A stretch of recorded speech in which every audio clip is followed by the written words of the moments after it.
Chapter 1, Section 3. Atonement and Miracles. I am in charge of the process of atonement, which I undertook to begin. When you offer a miracle to any of my brothers, you do it to yourself and me. The reason you come before me is that I do not need miracles for my own atonement, but I stand at the end in case you fail temporarily. My part in the atonement is the canceling out of all errors that you could not otherwise correct. When you have been restored to the recognition of your original state, you naturally become part of the atonement yourself.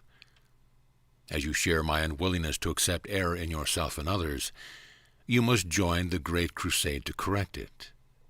Listen to my voice. Learn to undo error and act to correct it. The power to work miracles belongs to you. I will provide the opportunities to do them, but you must be ready and willing. Doing them will bring conviction in the ability, because conviction comes through accomplishment. The ability is the potential. The achievement is its expression. And the atonement, which is a natural profession of the children of God, is the purpose. Heaven and earth shall pass away means that they will not continue to exist as separate states. My word, which is the resurrection and the life, shall not pass away, because life is eternal. You are the work of God, and his work is wholly lovable and wholly loving. This is how a man must think of himself in his heart, because this is what he is. The forgiven are the means of the atonement. Being filled with Spirit, they forgive in return. Those who are released must join in releasing their brother, for this is the plan of the atonement. Miracles are the way in which minds that serve the Holy Spirit unite with me for the salvation or release of all of God's creations. I am the only one who can perform miracles indiscriminately, because I am the atonement. You have a role in the atonement which I will dictate to you. Ask me which miracles you should perform. This spares you needless effort, because you will be acting under direct communication. The impersonal nature of the miracle is an essential ingredient, because it enables me to direct its application, and under my guidance, miracles lead to a highly personal experience of revelation. A guide does not control, but he does direct, leaving it up to you to follow.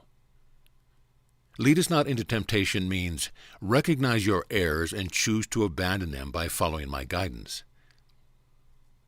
Error cannot really threaten truth, which can always withstand it. Only the error is actually vulnerable. You are free to establish your kingdom where you see fit, but the right choice is inevitable if you remember this. Spirit is in a state of grace forever. Your reality is only spirit, therefore you are in a state of grace forever.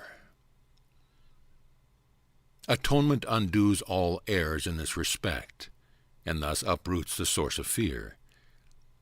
Whenever you experience God's reassurances as threat, it is always because you are defending misplaced or misdirected loyalty.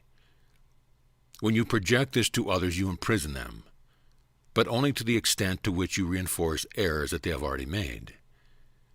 This makes them vulnerable to the distortions of others, since their own perception of themselves is distorted.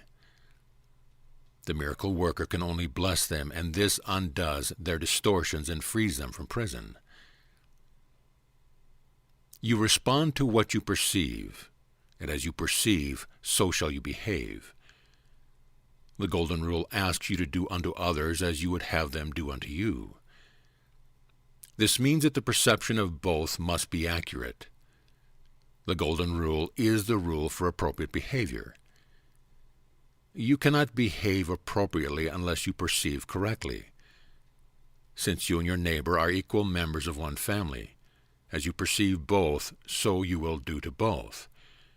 You should look out from the perception of your own holiness to the holiness of others. Miracles arise from the mind that is ready for them. By being united, this mind goes out to everyone, even without the awareness of the miracle worker himself. The impersonal nature of miracles is because the atonement itself is one, united all creations with their Creator. As an expression of what you truly are, the miracle places the mind in a state of grace. The mind then naturally welcomes the host within and the stranger without. And when you bring in the stranger, he becomes your brother. That the miracle may have effects on your brother that you may not recognize is not your concern. The miracle will always bless you. Miracles you are not asked to perform have not lost their value. They are still expressions of your own state of grace, but the action aspect of the miracle should be controlled by me because of my complete awareness of the whole plan. The impersonal nature of miracle-mindedness ensures your grace, but only I am in a position to know where they can be bestowed. Miracles are selective only in the sense that they are directed towards those who can use them for themselves. Since this makes it inevitable that they will extend them to others, a strong chain of atonement is welded. However, the selectivity takes no account of the magnitude of the miracle itself, because the concept of size exists on a plane that is itself unreal. Since the miracle aims at restoring the awareness of reality, it would not be useful if it were bound by laws that govern the error it aims to correct.